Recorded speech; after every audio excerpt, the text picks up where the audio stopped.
Assalamualaikum warahmatullahi wabarakatuh. Masih di channel Dunia Filsafat. Kita akan berbicara mengenai seorang sufi dari tanah Jawa, yaitu Syekh Siti Jenar. Seorang yang dianggap kontroversial dengan pemikiran manunggaling kaula Gusti, bersatu antara seorang hamba dengan Tuhan. Sebelum mempelajari atau memahami tentang Syekh Siti Jenar, tentu saja kita memahami tentang tasawuf. Tasawuf sebagai suatu madrasah rohani, ya. Jadi ada tasawuf sebagai madrasah rohani dan ada tasawuf sebagai ilmu, gitu kan. Ya, ada juga tasawuf sebagai lembaga tarekat, gitu. Yang pasti tasawuf itu adalah ilmu mengenai pengenalan akan Tuhan, gitu kan, tentang kesucian atau sufi, sof, tentang barisan, tentang kesucian. Secara etimologi kita bisa memahami tasawuf itu adalah suatu pengetahuan, suatu praktik spiritual untuk mencapai suatu kesucian diri, gitu kan. Di dalam tradisi Islam, hasanah intelektual Islam yang dikenal sebagai sufi pertama adalah Syekh Hasan Basri, radhiyallahu an. Hasan Basri, kemudian setelah itu banyak lagi para sufi, Malik bin Dinar, Ibrahim bin Adham, Az-Zunun al-Misri, kemudian ada Syekh Abdul Qadir Jailani, Junaid al-Baghdadi, sampai ada Abi Yazid al-Bustami. Kemudian di tanah Jawa kita ada Syekh Siti Jenar, Syekh Ahmad Mutamakin, kemudian ada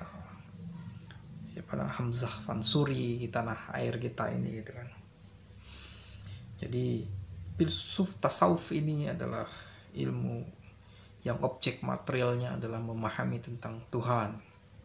Tuhan bukan di dalam karena pemikiran, tapi Tuhan di dalam penghayatan kehadirannya, gitu kan.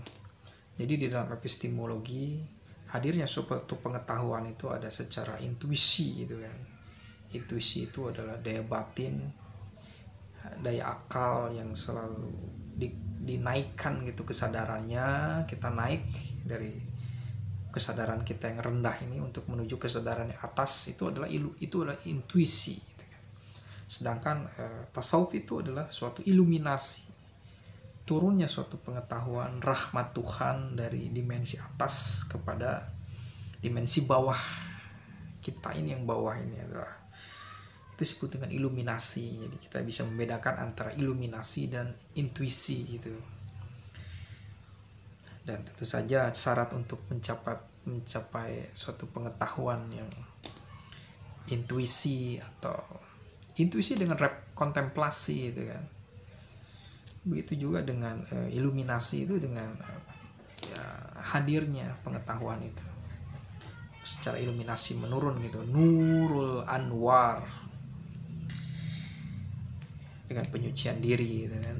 Penyucian diri dari harta-harta yang haram, dari tindakan-tindakan yang merusak diri, merugikan orang lain, sangat sulit sekali, gitu kan, ya. Itu semua tergantung kepada Tuhan itu sendiri yang memiliki hak untuk memberikan pancaran ilmunya, gitu. Jadi metode penyucian menjadi suatu bagian yang penyucian diri dengan puasa, menghindari perbuatan yang jahat. Kemudian ada dengan zikir, mengingat Tuhan, gitu kan. Di Islam la ilaha illallah, gitu kan, berzikir. Kemudian tentu saja ada butuh bimbingan guru, gitu. Misalnya adalah Maula Jalaluddin Ar-Rumi, gurunya adalah Samad Tabrizi, ya, Sam itu dia butuh bimbingan di dalam proses guru. Sufi tanah Jawa yang terkenal dengan manunggaling kaula Gusti adalah Sasiti Jenar gitu kan ya. Nah ini kesatuan seorang hamba dengan Tuhannya gitu kan ya, wahdatul wujud ini kan. Lalu apa gitu yang bisa kita interpretasikan gitu, kita tafsirkan gitu kan, bahwa wujud kita ini adalah wujud yang diciptakan oleh Yang Maha Esa, wujud yang mutlak. Kita ini dihadirkan oleh wujud yang mutlak. Kita ini wujud potensi atau mungkinul wujud yang bisa aktual oleh wajibul wujud, yaitu Tuhan itu sendiri.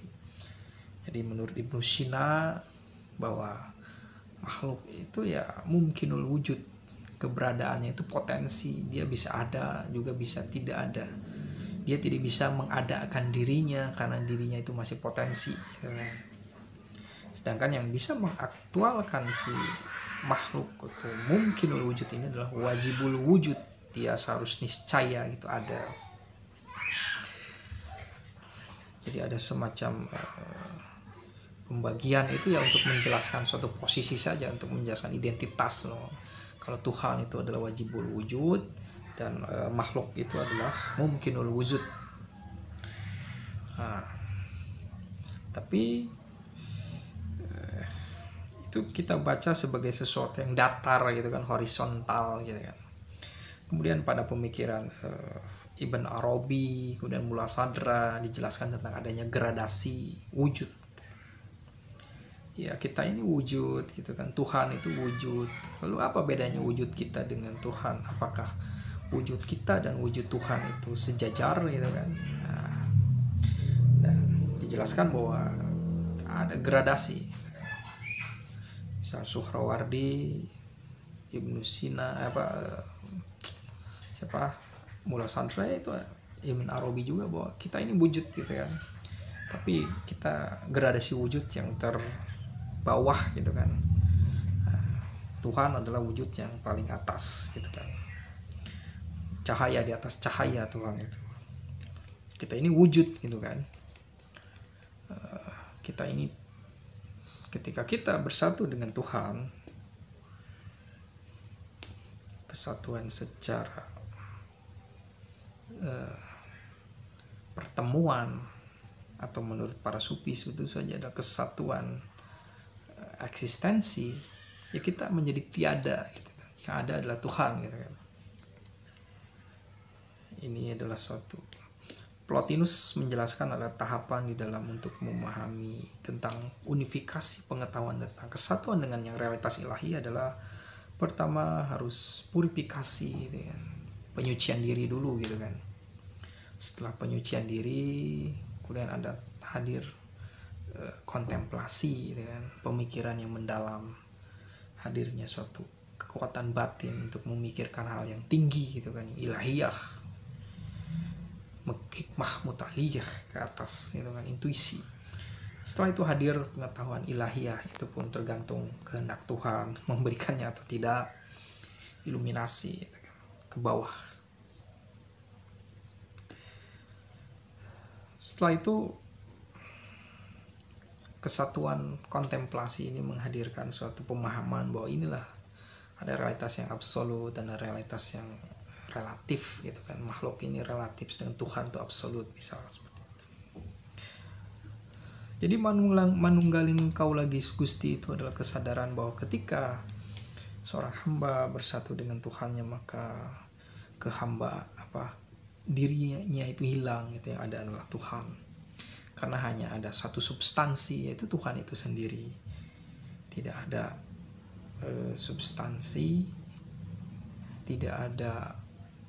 substansi yang selain Tuhan itu. Tidak ada yang menandinginya Tuhan lagi, tidak ada yang sejajar dengan Tuhan itu. Ketika si makhluk itu mencapai suatu iluminasi pancaran Tuhan, maka dirinya sudah tidak ada, yang ada adalah Tuhan itu sendiri.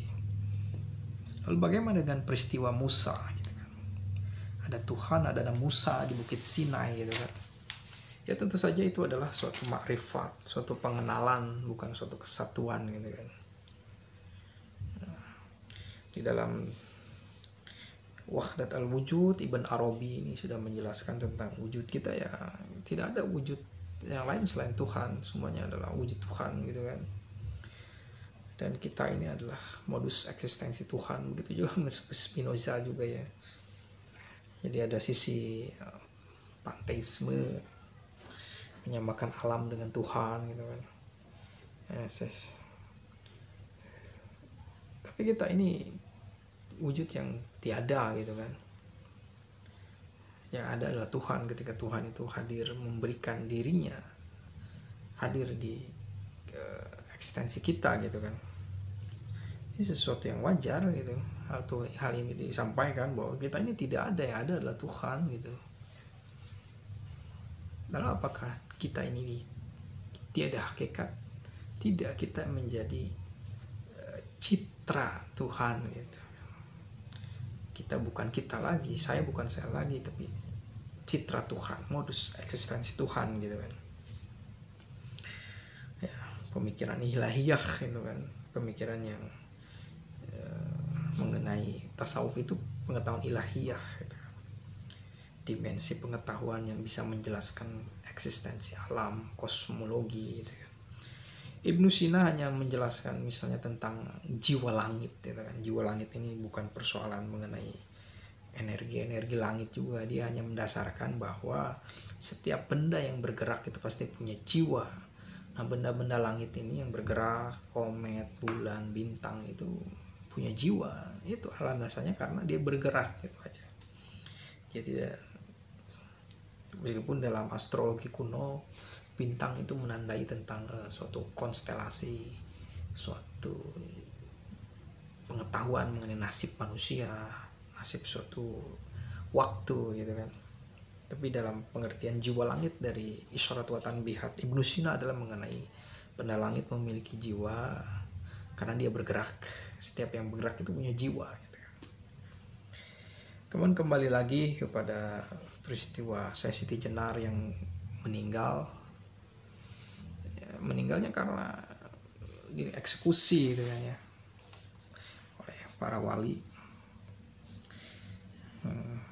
Jadi memang menjadi seorang hamba itu harus egonya itu harus hilang gitu kan, karena ya tidak ada dirinya gitu kan. Bertauhid itu kan seperti itu, menghilangkan egonya, tidak memberhalakan kekuasaan, tidak memperlakukan manusia lebih rendah gitu kan.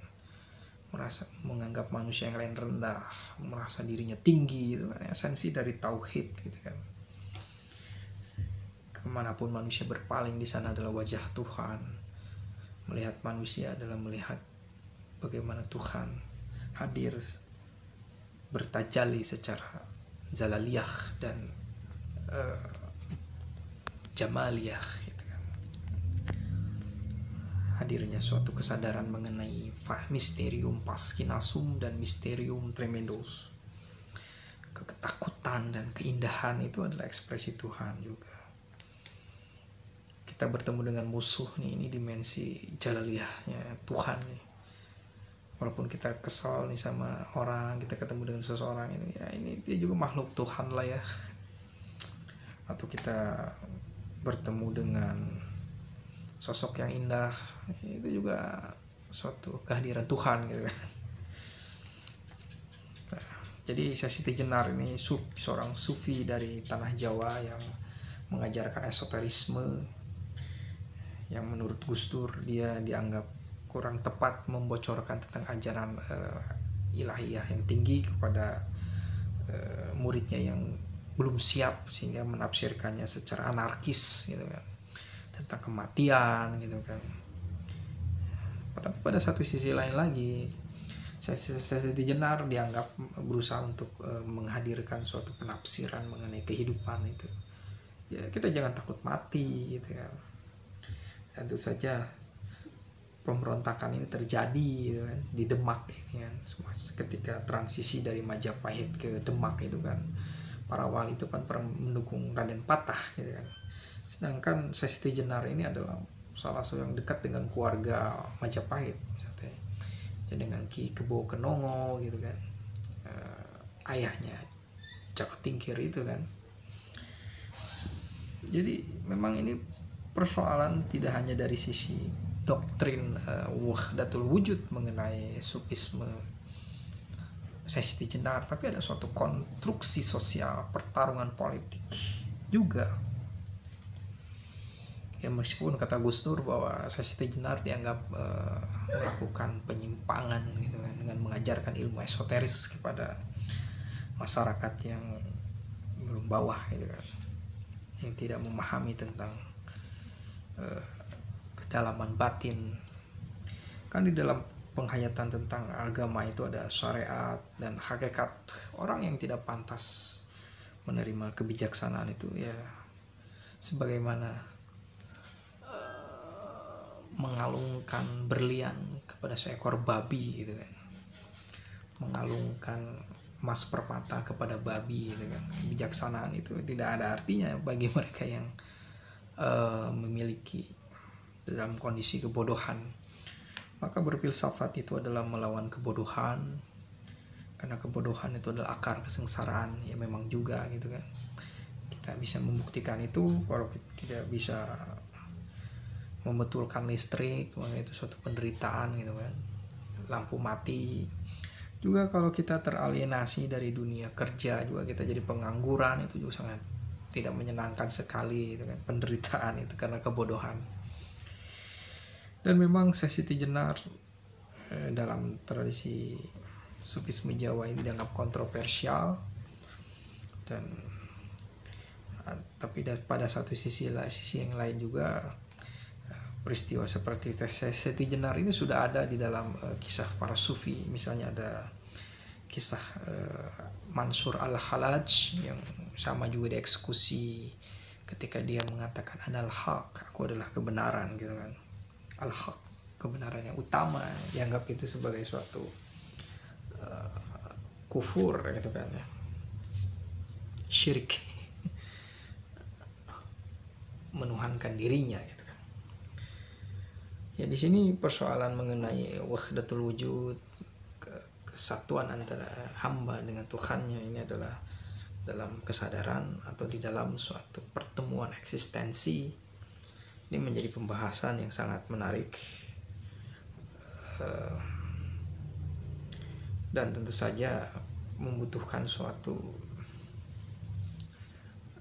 penghayatan gitu kan ya, bukan suatu penghakiman gitu kan berdasarkan suatu narasi kalam atau tekstual saja, karena dunia ini begitu luas gitu kan. Kalau hanya dirumuskan, direduksi dengan satu pengetahuan saja, misalnya pengetahuan itu hanya soal pengetahuan bayani saja, pengetahuan irfani saja, atau pengetahuan tentang burhani atau filosofis saja gitu kan.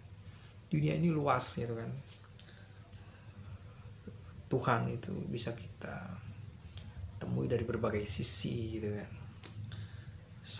Sebanyak napas, hembusan napas kita bisa punya kesempatan untuk memahami itu, bisa mendapatkan keistimewaan, mendapatkan rahmat Tuhan gitu kan. Dan dari situ bahwa yang saya tekankan bahwa di dalam hadirnya suatu wacana tentang seseorang dianggap salah benar, kontroversi ini tergantung dengan relasi dengan konstruksi wacana itu. Dan ketika suatu udah masuk wilayah politik, ini agak menjadi memperkeruh gitu kan, karena politik itu berbicara tentang kekuasaan gitu kan. Setiap orang yang tidak dianggap memiliki suatu dianggap jadi hambatannya pasti harus disingkirkan gitu kan, dengan alasan apapun lah, dengan alasan kafir, dengan alasan subversif, atau melanggar aturan apapun lah itu. Jadi memang kita harus terus mengkaji kritis tentang pemahaman apapun, harus terbuka secara fenomenologis gitu kan ya, minimal secara fenomenologis. Kemudian itu kesadaran kita yang rendah ini harus ditingkatkan dengan suatu penajaman esoterisme batin, yaitu intuisi itu ya, menghayati gitu, kita bersong gitu kan, Angri Bersong itu tentang intuisi, menghayati waktu, terbuka, dan tentu saja harus dilengkapi dengan iluminasi. Itu iluminasi ya tentu saja butuh bimbingan dan komunikasi yang intens dengan Tuhan gitu kan ya, sehingga mendapatkan pencerahan gitu kan. Sama saja gitu kan, ilmu mengenai Tuhan itu harus membuat seseorang yakin terhadap kehidupannya gitu kan, kebenarannya gitu. Demikian yang bisa saya sampaikan mengenai sesi jenar. Semoga bermanfaat. Terima kasih.